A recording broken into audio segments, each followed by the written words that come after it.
Hey, good morning, good afternoon, good evening, wherever you are. Scott Luton, Kelly Barner, and Kim Winter here with you on Supply Chain Now. Welcome to today's live stream. Kelly, how we doing? I'm doing great. How are you? Happy Monday, everybody. Happy Monday. Great to see you. And Kim Winter. Kim, how you doing? Hola, buenas tardes, señoritas, señoras. Nosotros estamos de campo, Las Villas, Alicante, Valencia, Reggiano, Elche, Santa Pola, y la Costa Mediterránea. Man, Kelly, that's quite an opening, huh? Quite an opening, but I didn't hear the one word that really knocked us all dead in the green room, which was sangria. There was the one word, Kim. Was it at the end there? Welcome. Here I am in the coast of the Mediterranean, southern Spain, between two conferences in the beautiful Elche, right on the coast here, not far from Ibiza.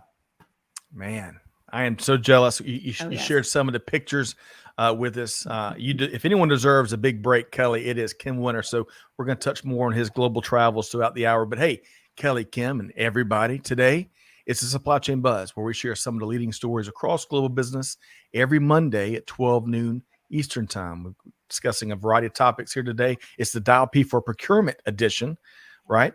Kelly's very popular podcast focused on the wide world, sexy world of procurement. But folks, get ready, because beyond what Kelly and Kim will be talking about, we want to hear from you too. So use that the skyboxes, the comment section to share your perspective throughout the hour. Okay, so Kelly and Kim, I want to share one quick event, a very important initiative that we are supporting and partners of, and we want to invite folks to get involved. So folks, the Leveraging Logistics for Ukraine effort continues. It's probably 7 or 8 months deep at this point. Despite what you see on the news headlines, the need is still massive. Yes. And folks, it's really easy to get involved and get involved with impact. Numerous containers have made it across the ocean and have hit boots on ground with families, individuals in need. And so our next plan, we have one planning session per month, right? For folks to get involved, just kind of jump into the session, wrap their head around what's going on. There's no obligation to donate anything unless you would like. And the next planning session is coming up Tuesday, October 18th at 11 a.m. Eastern time. We've dropped a link to that in the comments, and we'd love for you to join in this multi-party, multi-company. There's lots of folks getting together, a whole family of folks getting together, led by our friends at Vector Global Logistics to help folks in need. And Kelly and Kim, Kelly, I know we all know we're kindred spirits there in Right. doing good and with results, right? Absolutely. And I have to say, they've done a wonderful job with this, not only meeting need, but allowing that need to evolve as conditions on the ground in Ukraine have evolved. So a really tremendous effort to get behind and support. Excellent point, Kelly. And Kim, your thoughts? Yeah, I've been on a few of the meetings with the folks, especially when I've been up here in Europe. We're working with a number of organizations on convoys into Poland and into Ukraine, of course, from the very beginning of this conflagration. And, the folks over at the Vector are doing an awesome job. So I can only say, grazie to them. And please, folks, get on the line, see what you can contribute. And some of the folks in the US contributing has just been huge. Some of the carriers and some of the suppliers. Exactly. I could not echo your comments more, Kim and Kelly. It's a pleasure to collaborate with both of you and your respective organizations in a variety of different do good initiatives. And we're going to touch on one towards the end of today's call. And we're looking forward to that, sharing that results focused do good work at the end of the buzz. But for now, Kelly and Kim, before we get into the headlines, some of the headlines, let's say hello to a few folks. And I want to start with a gentleman that we met earlier today, Shailendra. Great to see you back. Good morning to you from Delhi, India. It was good to connect for a second earlier. So great to have you here. Looking forward to your perspective. Hey, Jeffrey, the one and only Jeffrey Ostrander is back. Hey, Jeff. Kelly, how about that? We'll always like to have Jeff with us. The famous supply chain artiste. I know. And in Spanish as well. That's right. And he is tuned in from Houston. So great to see you there. Shelly Phillips is with us once again from Chicago today. So Kim, Usually Shelly is tuned in from Colorado, but she's up in Chicago. I bet an event. We'll find out. Okay. But love the new headshot there. Once again, Shelly. Hey, Jonathan. Jonathan has added a new credential. Great to have you back. The CSCP. Kim, Kelly, y'all ever heard of the CSCP? Been there. Yep. Been to a conference in the US. Philadelphia. Really? Yeah. Well, Jonathan, congrats. That is a wonderful credential to add. Dr. Rhonda, she's liking the calm pre-show music. I'm with you, Dr. Rhonda. I hope this finds you well and your wonderful efforts at Work Life 360. Of course, we got Catherine, Chantel, Amanda, Clay, all the behind the scenes helping make production happen. Appreciate what they do there. Ghazi, good evening from Dubai, the UAE. Ghazi via LinkedIn. Great to see you, Ghazi. Hey, Ghazi, one of my clients.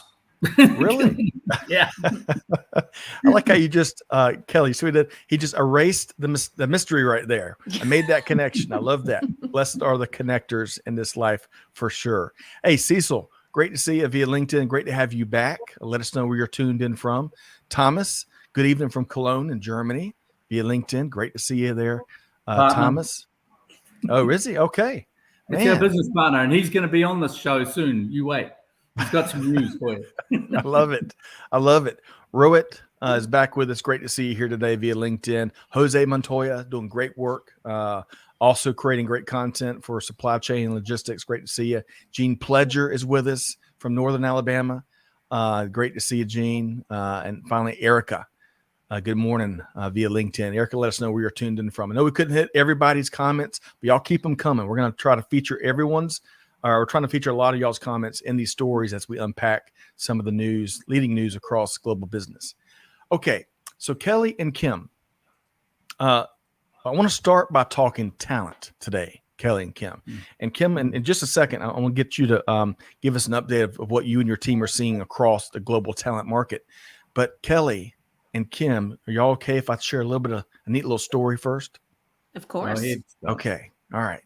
So, I learned this little nugget when I was with Paul Noble down in Florida at an industry event, and I'd forgotten it, right? Paul, of course, leads Verison. And then over the weekend, I'm a big Wall Street Journal fan. I'm diving in a couple papers I'm getting caught up on. And there's a book, there's a lot of talk about quitting in global talent market. Quiet quitting is getting a lot of attention. Well, there was a recent book published around this notion, but the article of this book review started with this little story. So back in November 2012, a video game company founder was going through a lot of soul searching, like many entrepreneurs have to do.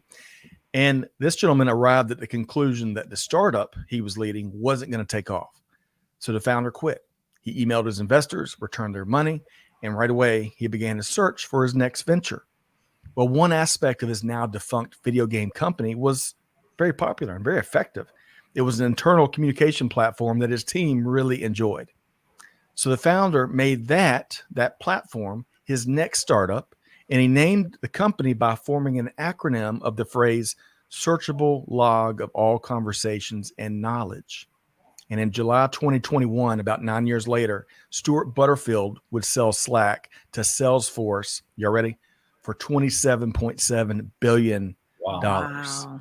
So as we talk talent here, I'm sure there's lots of folks right now really questioning where they are or what their next move is and doing some soul searching, whether you're an entrepreneur or you're a practitioner out there in the world.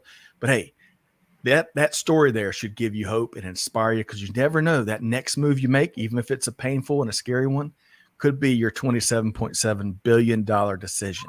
So quick reaction. Kelly, start with you. Quick reaction to the story of Slack. I give him credit for having the courage, right? You got to be decisive. You have to, certainly returning the money, that's really scary because it could have impacted his ability to raise money in the future. But clearly the results have borne themselves out. And I think that's an amazing story. Agreed. And we're big Slack fans here. Use it religiously. Kim, your quick thoughts? Yeah, I think I've just been on the wires today actually catching up, and, there's at least a dozen companies that are going to the wall at the moment, big startups raising hundreds of millions of dollars over the last 5-6 years that are not making it because there's a bit of a downfall now economically around the traps. So at the end of the day, for the entrepreneurs out there, for the founders who are prepared to really go for it, more kudos to them. And, you've just got to get the right people, the right amount of funding in at the early days and go hard and get the right people around you. So well done to those guys. Agreed. And that's what a wonderful segue here, because as Jeff puts it, love the talent thoughts, the most critical part of supply chain's effectiveness over time. Jeff, that's poetic. You and Kim and Kelly got something in common there. So Kim, sticking with the global talent observations, I think if you could share what you're seeing maybe on the candidate side, some themes there. I know y'all do a lot of research, and what you're seeing maybe from the hiring manager side. Your thoughts, Kim? Yeah, so I've been. We talked at the top of the show off camera. Been on a 14 event tour, 16 different cities, and we might talk about some of those events later on between two, Barcelona, which was cold chain, and tomorrow I'm up to Madrid for the biggest fruit conference in Europe, Fruit Attraction, and I've been MC at most of the events, and right. What I've been seeing really stark reminders of just how unstuck a lot of organizations are coming because they just can't get the right people resources in their business. They can't get on the front foot. They're continuously trying to work with people that they've got and retain them. And a lot of companies are not focused enough on that. And they're losing people out the back door as quick as they're bringing them in the front door. Yeah. So what we're seeing is that graphic that you just put up before is this huge demand. And what we're seeing is not so much the revenue or the remuneration that they're after, but they're looking for positions, career opportunities, more senior opportunities. They want to flex their muscles, and especially the last 2 or 3 generations, 2 or 3 after my baby boomer generation. These people want to see movement. They want to see dynamics. They want to see excitement in a role. Even in tough times when the world's in a bit of chaos at the moment, you've got to look at that if you're a leader in your business and you're an employer. I don't know what you're seeing there on the procurement side, Kelly, for talent, but it's pretty chronic out there at the moment, certainly in Europe and the Asia Pac where I've been. Yeah, no, it's been very intense. And as you can imagine, over the last couple of years, procurement professionals have been asked to step up.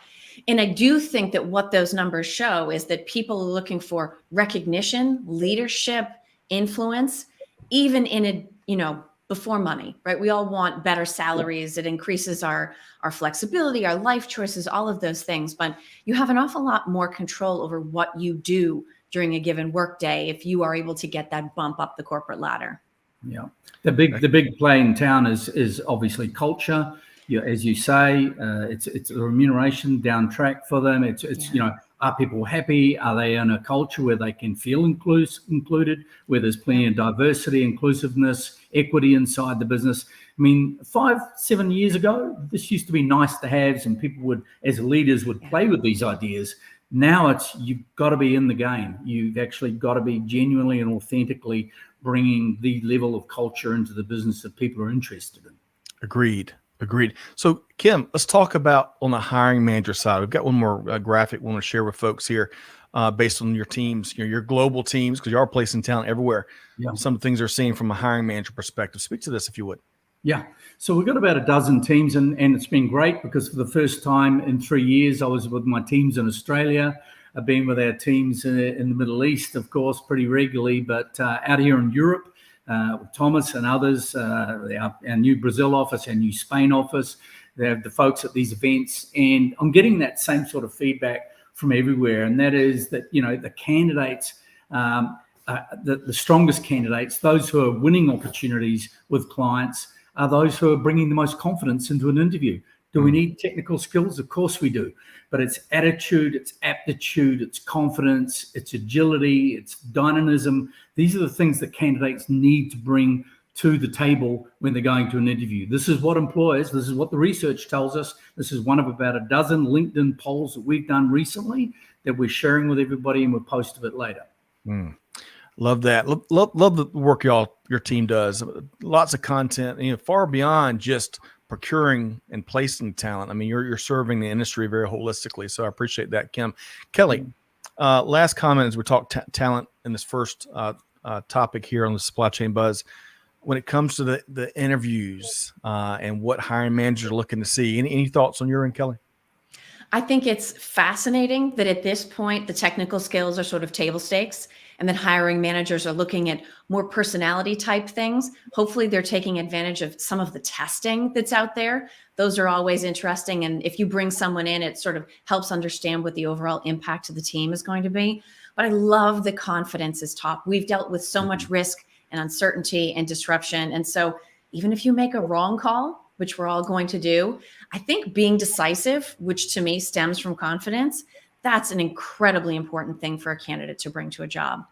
Just on that one, Yeah. Kelly and Scott, one of our biggest clients who we serve across our 12 office network was saying to me the other day, came to Barcelona for the meeting last week for the 4-day conference. It was a long one, a lot of sangria there, Kelly. But what he was saying was, the thing he is looking for VPs and above, for general managers, presidents in the side of his business, he quizzes them extensively for days and sometimes weeks at different meetings on what was the worst things you've ever dealt with? What were the disasters you had to dig yourself out of? How did you do that? And he needs to know the granular stuff. Yeah. And based on that, yes, Kelly, as he's saying, yep, sure, a bit of technical skill here and there, you've got to have it, right? But how do they deal with the tragic situations, and how do they dig the business forward, and how do they lead other people through this? Well said. Well said. And two quick thoughts to that. Storytelling is a wonderful skill to have, whether you're interviewing or just you're doing your job, right? It's part of effective communication. And then number two, one of the things we've heard a lot, especially as we've interacted with veterans and military members looking to get their first job after military service, but we've also heard it's a common theme is a lot of folks don't practice interviewing, and those practice interviews can really help you refine your storytelling and making sure you're putting your best foot forward in a very confident manner, which is one of the things that Kim and Kelly both touched on. Okay, I'm going to share a couple comments, and we could spend a couple hours, especially based on that. We're just the tip of the iceberg in terms of the research that Kim's group does. But we'll have to have a talent week live stream down the road a little bit. But hey, let's share a few comments. Daniel is back with us. Daniel, hope this finds you well. Greetings from chilly Boston in May. Is it chilly up there? Yes, and it's windy. So it's chilly, and then when the wind blows, it just cuts right through you. Daniel's absolutely right. Well, Daniel, hope this finds you well. It does a lot of work in the risk management space, and good to see you here today. Hey, Peter Bolle, all night and all day, is back with us. Peter, hope this finds you well as well. Love to get an update on your new initiatives you're leading out there. Cecil agreed with that first graphic, Kim, that you shared. Better work-life balance. It seems to be a dominant demand out there for sure. Speaking of demand, Thomas says we actually have a very high demand in procurement and supply chain in Germany. So it seems to be a healthy market there, Kim. Yeah, absolutely. And Thomas is in Cologne. We've been partners with him now for over 2 years. And he would have probably the most dynamic and largest recruitment business for procurement in Germany, in that part of Europe, actually. Very interesting there. See, Jeff says super hot market on supply chain talent front. What young professionals need to see is a long run trajectory versus the quick rise burnout, which falls to many professionals unprepared to fill the next level. Learn your peripheries, Jeff says. And did he steal that from one of y'all? Learn your peripheries, Kelly or Kim? He's got it in quotes. so I bet it's in a book, or maybe it's one of his mantras, but regardless, Jeff well said there. And Shashi, we'll try to touch on this question. This is a question I think many hiring managers are struggling with. How do we find proficient and skilled workforce? If Kim, if you had to answer that in like 30 seconds or less, what would your answer to Shashi's question about how to find it? What would your answer be? To be honest, in one liner would be, look outside your domain, look outside your backyard. Shashi, we've been online. I know you. Welcome, namaste. And I would say just look across the broad spectrum. And I think you're in Mumbai or maybe Delhi, but there's so much up and coming talent in the subcontinent of India. There's a massive amount of talent coming from the IT side. A lot of the big carriers I know at the moment, a lot of the big logistics companies are hiring from the IT space, e-commerce space to bring into logistics and supply chain. Well said, Kim. And Kelly, you're quick. If you had one best practice or tip to share with Shashi, what would that be? I would say segment your needs and meet them in different ways. Some are going to be full-time hires, some are going to be temporary, some are going to be contractors or service providers, but be willing to work with a blend of options. That's wonderful. Wonderful advice. By the way, Catherine she says, I love personality and work style tests, Kelly. Did anyone else go through a big Myers-Briggs phase? She says, hashtag ENFP. That must be the designations from the test, huh? INFJ. Okay. All right. There's a really good one in New Zealand, actually in Australia now, by a fellow Kiwi, and it's called My Profile. The My Profile, one word, My Profile. Look it up. Cheap, great test, behavioral assessment. We will check that out, Kim. You and Kelly are just the fountains of resources already today. We're only 20 minutes in. A couple of quick comments here. Daniel says, need to be genuine and authentic. Spot on, Kim. Employees will see through false actions immediately and be turned off even more. Glormar says, that study, Kelly and Kim, very on point. Unfortunately, managers tend to promote people that any teams are great individual contributors, not leaders, and leave those potential leaders sitting and watching. That to me adds to that quiet quitting, wishing nothing is different than disengaged people. And Glorimar, I apologize, I botched part of your comment there, but excellent point. You've got to really be open-minded in terms of who we give the conch shell to, right, Kelly and Kim? Absolutely. All right, we got a lot of comments. Can't get to all of them. Y'all keep it coming. Keep it coming. I want to move into this next story here today, Kelly, on a somewhat related topic when it comes to talent. Because we're talking FedEx Ground, and its ongoing saga might be a little strong, but ongoing conversations with. Oh no, saga's appropriate. Okay, good. With the contractor world. So, and I love your headline. This comes from the Procurement Buzz, which is an excellent weekly newsletter that you and your team create. Will Black Friday be purple this year? Kelly, tell us a lot more. So first of all, I hope Shelley Phillips is still here because she gets partial credit for this. If you've ever listened to Dial P, you know that I implore you, don't just listen, be part of the conversation. Well, Shelley reached out to me in August and she said, are you following this thing with FedEx Ground's contractors? And to be totally honest, I wasn't. So I started digging, and what I found out led me to a perfect Dial P episode. It's very complicated, very messy. The long and short of it is that although we all think of FedEx Ground as being corporate provided, it's actually an enormous network of 6,000 contractors. And FedEx is not necessarily getting along with these contractors right now. Excellent, Shelley. I'm glad that you're here. So Shelley and I had some back and forth about this. We're both news junkies, but there's a couple of interesting things that come out of this. One is that the number one ground contractor has been sued in federal court by FedEx and has had all of his contracts canceled because I think FedEx sensed that there was maybe the rumblings of a union starting, which does actually violate on antitrust grounds his contract. But the other interesting thing we're getting to look at, and I think as supply chain professionals, is like peeking behind the curtain. FedEx Ground was started in 1985 as RPS, a low-cost, low-price organization to compete with UPS. And what's happened is that over time, because of Amazon, weekend deliveries, the ending of the Smart Post, the sort of USPS final mile from FedEx, these contractors have taken on so much more volume, but it's at a very different price point. So working residential areas, you have to make more stops that are further apart and deliver less packages at each stop. And it's really just starting to look like, both from FedEx's financials and also what we're hearing from the contractors, the model does not work anymore, whether it's fuel, whether it's talent shortages, whether it's the cost to operate. It simply no longer works. And unfortunately, it's all going to get worked out very publicly because of this pending lawsuit. Kim, your thoughts there? Yeah, this is resonating from just rolling back the years.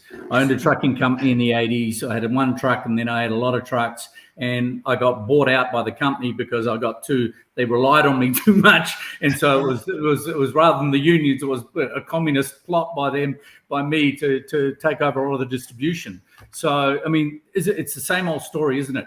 How much do you control internally? How much do you go out on a 2PL, 3PL, 4PL basis? And we see this play out right across the ecosystem, right across the landscape economically and throughout logistics and supply chain. Is how much control are you comfortable with? Can you afford? How much can you output? That's right. And of course, now we're seeing this play out, and FedEx is a classic example. UPS, DHL, same sort of play. How much do they try and control? It's constant dynamic pull and push. Agreed. Man, so much going on in the world of FedEx right now. But folks, check out, we're just giving you kind of like the Cliff Notes version. Is Cliff Notes still a thing, Kelly and Kim? Oh, yeah. And actually, speaking of Cliff Notes, yes, we didn't talk about the purple. Mark your calendar. Black Friday, November 25th. Spencer Patton, which is the owner of that contractor that's been sued and discharged, he's called for a purple Friday instead of a black, suggesting that the 6,000 FedEx ground drivers drag their feet, maybe don't show up, maybe don't deliver, to demonstrate the leverage that they have. So that's what the Purple Friday is, and we're going to be watching to see if that happens. Interesting. So interesting. And Shelley says, Kelly is a star researcher, and I would add brighter to that, the Anne Rice of global supply chain. And yes, Shelley says, I am a fellow news junkie. Oh, yes. Well, Shelley, you're also a wonderful most certainly. You offer up moments of brilliance regularly in the comments here on the Buzz. So Shelley, thank you for sharing, and love that you and Kelly got together and it led to this latest Procurement Buzz. And by the way, really quick, Kelly, the Procurement Buzz, does it come out on a certain day each week? How can folks learn more? It comes out every Friday. And it's basically an exploration further of what I cover in Dial P that Thursday, plus anything else that I publish that week. So some people are listeners, some people are readers. It's never exactly the same. I always twist it up a little bit, so it's not just like a transcript of Dial P. It's very different. But absolutely, you can subscribe, and you'll either get that on LinkedIn or in your email every single Friday. Wonderful. Hey, I'm going to work backwards here for a second. First off, the link to that latest Procurement Buzz is there. And as Kelly mentioned, there's all kinds of other resources in there. You can subscribe and you name it. So check that out. And then going back to our first topic, I should have done this, Kim, with you and your group, Logistics Executive Group. We've got a link that the team dropped, if I can find it. They can maybe redrop it. We've got a link, though, to the current set, I believe, the current set of surveys that you and your team are still continuing to lead. Yep. So you can share more insights with we'll be publishing. We published 4 in a block just recently, and we'll make sure that link's up. I'll stick it in the comments on later. And also we've got another 4, all to do with talent, all to do with procurement of people, what do candidates want, what do clients want, just as tips to our listeners around the world from here, just as to what the trends are and what people are looking for. Wonderful. And I think this is the link there, right there in the chat across each social platform to learn a lot more about the Logistics Executive Group and the polling. Okay. A lot of good stuff. And we're just halfway. We're not even halfway done. I got 12:27 p.m. Eastern time. Kelly and Kim, you are quite the 1-2 punch here today. Let's see. Oh boy. We have we've got quite an article up next. I'm going to share this graphic first. So let me just tee this up just a smidge. Kelly, this next story hit your radar in the last day or two. It involves a senior procurement executive at one of the world's leading brands, but now it appears he's on his way out. So Kelly, tell us more. So this gentleman in the lovely seafoam green suit sitting in his McLaren, this is Tony Blevins, the former VP of procurement at Apple. And he was recently at a car show where a famous TikTok guy was there going sort of car to car and asking his standard question, which is, what do you do for a living? Because we all want to know, what do you have to do to be able to afford to drive a McLaren? And his answer, which I will not repeat because this is a family live stream, is from the movie Arthur with Dudley Moore, way back, sort of a cheeky response. But Apple was none too pleased. He is now on his way out. And of course, that's all very colorful. I mean, I would like for procurement to be in the news for other reasons. But if you read between the lines, we actually learn some things about how Apple procurement works from the coverage of that story. The first interesting thing that we learned is that Mr. Blevins used to report to the COO. Now, In many companies, procurement reports to operations, but in many companies, they report to finance. And so knowing where procurement sits tells you a little bit about the culture of the company, of the procurement organization, and of the type of value they're expected to deliver. So probably not a huge surprise that VP of procurement would report to operations, would be strategic at a company like Apple, but this is interesting public confirmation of that. So now we know. The other thing we found out is that he probably already wasn't super popular. He's what we might consider a traditional, hard-nosed procurement professional.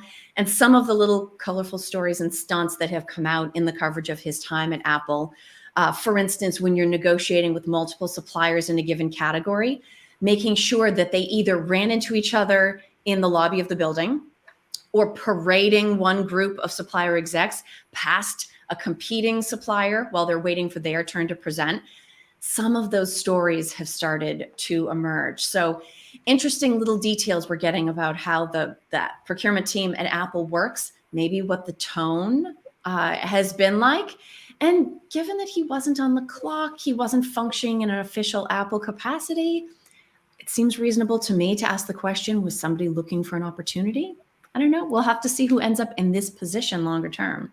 Interesting, Kelly. Kim, your thoughts? Yeah, I guess what plays into this from my mind is the fact that that's astonishing, Kelly, but the reality is that, most certainly major corporate organizations, even smaller, boutique organizations such as ours. I mean, the reality is, you've got people in your business who are keeping an eye out on everything that's relevant and appropriate inside of a business, and it's quite often the older, more staid and in their old style ways, people in the business who've really got to pick their socks up and should be living the values that most companies will have formally and informally inside the business. And unless people are prepared to be respectful and authentic and genuine about the values that are in a business and the culture of the business, they can't expect to be there for very long, because there's going to be people driving those things from the ground up in any organization these days. Yes. Excellent, Kim and Kelly. And folks, don't quote Dudley Moore movies, regardless of where you are in an organization. It's not a good move. And Kelly, thank you for keeping it family friendly. But it really, of course, it was, even if it was quoted, and just what a dumb thing to say. It's just dumb. And like Shelley says, what is wrong with these people? But I'll tell you, let's see, Kelly, you mentioned hard-nosed. It's been quite an interesting time right now for senior organizational executives. Y'all may have seen Beyond Meat, their COO, I think his name is Douglas Ramsey. He was at a University of Arkansas football game, allegedly got into a tussle after the game in the parking lot, and he bit the tip of someone's nose off. What in the world? Yeah. So y'all check out. So don't quote Dudley Moore and don't tussle, please. That's right. No tussling. And don't bite people's noses off also. We don't do this in rugby, and we don't do this in the rugby world, by the way. No such thing. All right. Well, speaking of Kelly and Kim, we're kind of going around the world, and then some from a headline standpoint, but also Kim, talking about on the front end, I think you said 14 events in 16 weeks. I got that right, Kim? So, and just to kind of level set,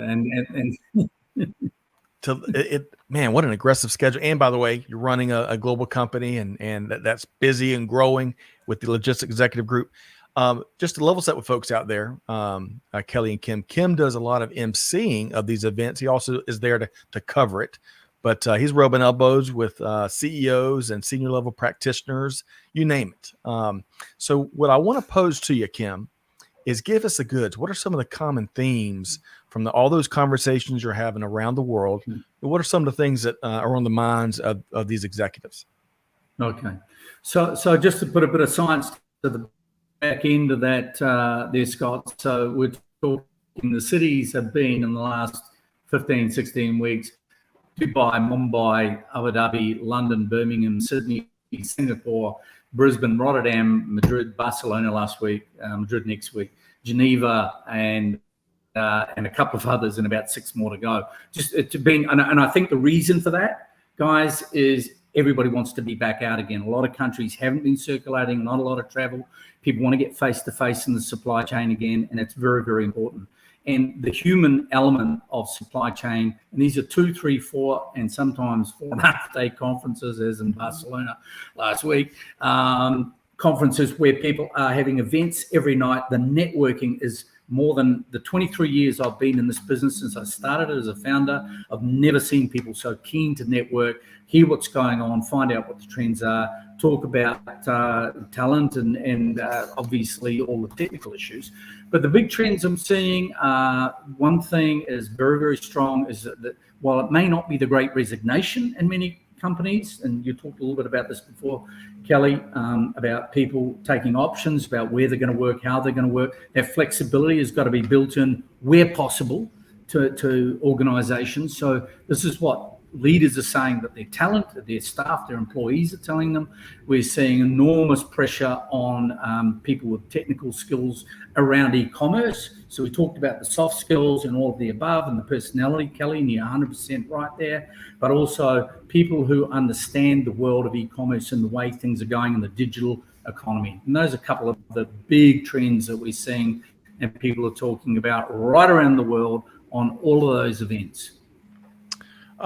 So, Kelly, I want to, kind of pose the same question to you. I know y'all have got a big event coming up this week, and We do. I think you do a lot of virtual and now in-person keynotes. I saw some of your work in the last few weeks. What are some of the, so Mastermind Live, I think, is the event this week. Is that right, Kelly? Yes, we have Mastermind Live at Art of Procurement tomorrow and Wednesday. So everybody's welcome to join us for that. Fully virtual and free to everybody who wants to sign up.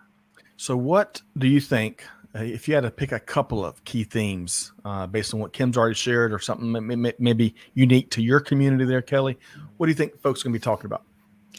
So we're actually trying to bring in people to inspire the very things that we showed in Kim's graphic from earlier about what makes the difference in the hiring process. So it's easy within procurement, sort of like it's almost tradition at this point, that the agenda never needs to change. You talk about the same things every year, spring and fall, for 10 years, 15 years, 20 years, it's the same things. But we're facing very new challenges.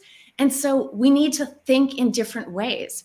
And so a couple of the folks that we have coming in to talk this week, one is Thomas Uphoff. He's the former president and CEO Tony Uphoff from Thomas, confusing my T's. But he basically took what was a 100-plus-year-old organization, paper-based heavy manufacturing, and turned it into a global media enterprise instead. So you have to think very differently to achieve that kind of thing.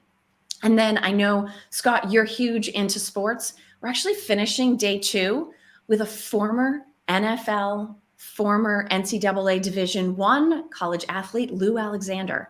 Really? So he's going to talk about the athlete's mindset and why that's so important for all of us getting through some of the different business challenges that we're dealing with today. It's all about discipline and stamina and teamwork and getting through those challenging times. So we continue to look at similar challenges because procurement has such a defined scope within the business, but it's always about bringing in people who look at the world differently, who think about the world very differently, and figuring out what little bits of that all of us can absorb and put to work in our day jobs.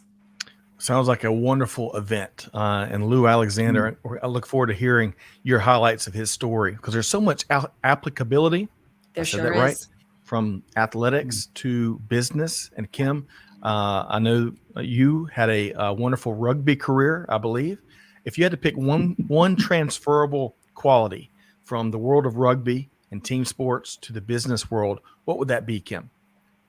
Well, just before I share that, I'll just tell you, Scott, that my glittering rugby career got ended by an American football player in Stanford University when it's the first game of rugby he had, and he nearly broke my spine. That was back in the 80s. That was the end of my representative rugby career. So, ouch, exactly. I was walking like a crab for about 3 years. But look, I think the key the famous All Blacks from New Zealand, from my home country, they have there's a fantastic book that's been written about that. Anybody wants to get a hold of me on LinkedIn, I'll share it with me. I know the author. I'll share it with them. But the key principles are being humbleness and completely being self-effacing in terms of the team, and being prepared to take the smallest possible role in anything for the betterment of the jersey. So in New Zealand, we call it, we live and play for the jersey. We don't play for ourselves, and more than anything for the legacy of those who have gone before us. And this is a famous part of the All Black culture and legacy in New Zealand. I love that. Man, being the world's strongest performing professional sport team of any code globally, anything really, anything remotely, yeah, more. And they're the current world champs, right? South Africa is the world championship at the moment. We do like to share it around. Well said. And I wasn't laughing at your injury. It was funny how you said you're walking like a crab for 3 years. That was kind of funny. I think anyone's been hurt athletically can relate. But well, anyway, thank you for sharing. Thank you for sharing. There's a lot we can learn, continue to learn from athletics, including the wide world of rugby. All right, I'm gonna share a couple of quick comments here. We're gonna finish on a good news sprint. So Kim, we're gonna touch on a great initiative your nonprofit is up to, and Kelly, we're gonna have time to get some good news from the world of Buyers Meeting Point and Dial P and Art of Procurement. So get ready. But first, Glorimar says, going back to that story about the Apple executive, wrong people in the wrong role. Don't they get investigated? Sorry for the military term, before getting hired. Now, Glorimar, yeah, it's a great point. Due diligence. Let's see. Shalindra says there's no point in supply chain reporting to operations or finance. Supply chain and procurement is a department and needs to report either to the COO or the CEO to get the best results from this department. There's lots. Shalindra, great take there. There are so many different opinions on reporting and hierarchy across supply chain, right? Kelly, quick response to Shalindra there? Sure. I mean, one of the things, and this is funny because Phil Eidson that I work with at Art of Procurement, one of the things he says all the time is that there is no one best-in-class way to do anything. And so depending on what industry your company is in, how big it is, how global it is it manufacturing, is it services, right? Is it tech-oriented? It should be very thoughtful and purposeful about where, for instance, procurement sits. But fortunately, there are as many good places for procurement to sit as there are types of value for procurement to deliver. But it definitely is something that should be very carefully thought through. Agreed, Kelly. I think if there's any new truth, is that especially particularly after the pandemic, is there is no one size fits all. We got to challenge all assumptions really, and it's what works for one organization may not work for a different supply chain organization. Kim, your quick thoughts when it comes to structuring and one size may not fit all.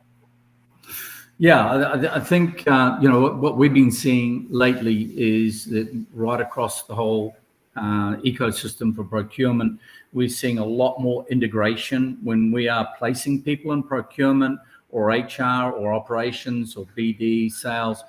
Organizations are now seeing the absolute necessity for bringing those organizations together and often giving those organizations an opportunity to interview candidates for senior roles who are not directly in their product or in their vertical space. And it comes to mind some of the big carriers that we operate both in air and ocean carriers, now seeing the need to have that integrated approach and making sure that people right across the business understand and have an opportunity to identify any strengths and weaknesses in people coming in. Yeah, well said there, Kim. Well said. And then finally, Thomas says, digitization is everywhere in human resources, supply chain management, in transportation, e-mobility, and in procurement, by the way, of course. Of course. Absolutely. Okay. I want to talk, one of the good news is one of my favorite topics to ever discuss. And, there's a lot of kindred spirits here between Kelly, Kim, and myself in terms of what makes up good news. And that's oftentimes it's helping others and serving the greater good. And as Kim put it eloquently when it comes to rugby, serving the jersey and all your predecessors, just doing good things, right, for others, lending a helping hand. One of our greatest challenges we have right now, especially in recent years, is bridging the digital divide, right? And the pandemic, unfortunately, really brought that to the forefront, right? As students were in lockdowns and staying home, and you saw some homes that didn't miss as much of a beat because they had wireless and the technology they needed in the home. And then on the other hand, folks that didn't have those things, they are much more at risk of falling behind and struggling with their overall educational journey. And that's just the tip of the iceberg. So Kim, I'm so glad you shared this pre-show with us because when it comes to bridging the digital divide, your nonprofit that we've touched on here before, Oasis Africa, you've got a really neat recent effort. Tell us more about this. Yeah, look, it's as you know, we've since 2005 we've educated over 8,000 kids in the slums of Nairobi, mainly orphans, freedom from poverty through education, and oasisafrica.org.au. And last year, my business partner, actually, Daryl Judd, was doing some work with our folks at Maersk up in the West Central Asia region, and the manager of the local area up there, Chris Cook and Sharon Katu, as a Kenyan, came up with this idea of getting some laptops together and getting them down to Kenya, start feeding laptops from Maersk down into our team. So we got Astral Aviation, Sanjeev Gadia has got the biggest cargo airline in Africa. He's got about 20 odd wide body jets. Nobody ever knew of this company, right? If they're outside of Africa, but massive company down there, do a lot of carrier work for the main carriers, air cargo. And anyway, we all went down there a few months ago. Kamadi went down there, and Chris Cook and Daryl and myself and a team, and the East Africa team from Maersk, and we deployed all of these laptops. And now they're putting a whole bunch more of these laptops together for Red Roses School in Oasis Africa, and it's just awesome. So our kids, even though we haven't been able to raise as much money as we normally do over nearly 20 years, for those 8,000 kids, we've now got some equipment coming in, and it's getting a high profile for the organization. Love that. So practical. So many folks, even they have access to wireless. They don't have, laptops and different ways to access the wireless. We got that as well down there for them. Yeah. I really appreciate that and good work. So folks, we dropped the link to Kim's nonprofit, Oasis Africa, there in the chat. Y'all check that out. If you, of course, much like leveraging logistics for Ukraine, that initiative, if there's a way that y'all can get involved and help support this great work that's being done. And just on that, Scott, that's over 3,000 organizations and people in the supply chain since 2005 have taken that organization to educate 8,000 kids. So 3,000 people in the supply chain right across the world. So we'd love to have people come in and make it part of their corporate responsibility program. We can put a program together for them to contribute and be part of what's going on down there. It's huge. Love that. So beyond connecting with Kim, we've actually got the email address and the phone number here on the screen, admin@oasisafrica.org.au, and the phone number 0413-587-577. But of course, it's just as easy to connect with Kim Winter on LinkedIn. Kim, you were going to add? That's an Australian phone number, so +61. But just hit me on LinkedIn. We'd love to talk to you about any way you'd want to help or contribute. Thank you, Ken. And more importantly, thank you for what the results that you and the team are doing there. And that's just one of the many initiatives that you're up to. All right, Kelly Barner, that's going to be tough to top. But I know we've collaborated together on many of the good news initiatives that you and Phil Addison, the whole buyers meeting point and Art of Procurement family have been involved in. What's been a good piece of good news for you lately? You know what? As my piece of good news, I actually want to focus on something that Kim just said. He talked about all of this good being done by a company that nobody's ever heard of. And I think, we've talked a little bit about culture, right? People choosing where they work based on what the culture of the organization is like. We've seen examples at Apple where maybe this isn't such a good situation and maybe somebody needs to move along. But I think as much as we saw a blurring during the pandemic of people not knowing when they were being personal and when they were being professional, I also think there's been sort of a bleeding in the other direction. That's a good thing. We're all very much putting our personal causes on the line. And there are many companies, Buyers Meeting Point, certainly. We have our philanthropic efforts. I know Supply Chain Now has a lot of philanthropic efforts. Even members of the Supply Chain Now team have causes that they personally are committed to, and that they give all of us opportunities to know that we're doing good with the money that we give. You don't have to be a big, huge company that everybody's heard of in order to make a difference in somebody's life. You can be a company that nobody's ever heard of. And I will gladly put Buyers Meeting Point on that line. Nobody, in the world has ever heard of Buyers Meeting Point, but that doesn't mean that we can't do good. And I think not worrying about anybody hearing about the good that we've done, unless they can help, or not hearing of our company, doesn't matter. Every single one of us can make a difference. I love how empowering that is. Agreed. Just to add to that one quickly, Kelly and Scott. So Astral Aviation is a family company started way back in the 80s by Sanjeev, and he was delivering aid, flying unbelievable missions to deliver aid for Sudan and in those days Biafra, for the UN in contracted aircraft. He now owns more aircraft, cargo aircraft in Africa than any other company, and supplies services to the globe, to every carrier worldwide. And starting the most humble people, know the family very, very well, based in Nairobi in Kenya, and they're spreading out across the world. So great that they were in debt to start with to do all this humanitarian work, and look at them now. It's a great story. And thanks to Sanjeev, and thanks to the folks in Maersk and Dubai and East Africa for all the work they're doing. Excellent points there, Kelly and Kim. And by the way, to bring it home, on this topic of good news, and we all know that the challenges that folks across Florida and even South Carolina are going through due to what's going to be a historic storm with Hurricane Ian. There's a lot of different organizations that are involved that are helping folks in Cuba, across the Western Hemisphere. But make sure you do your homework, because as Kelly and Kim, as we know, there's a lot of bad actors out there. One vetted, trusted organization we've known for quite some time, is a nonprofit, is called the American Logistics Aid Network. So y'all check out AlanAid, ALANAID.org if you want to get involved. And then, there's no such thing as too small of a donation. So lots of folks in need right now in different ways. Okay.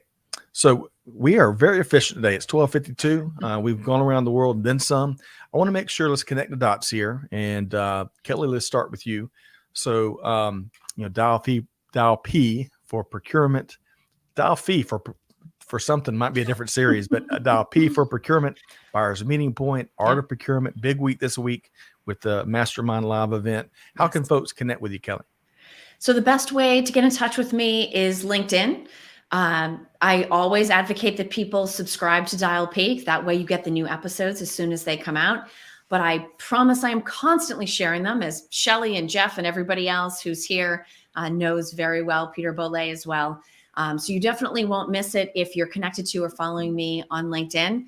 But don't just follow, join the conversation, right? Just like everybody shared comments today, comment on our posts, do like Shelley did and share a story that you think needs more coverage. There is more than enough supply chain news to go around and discuss.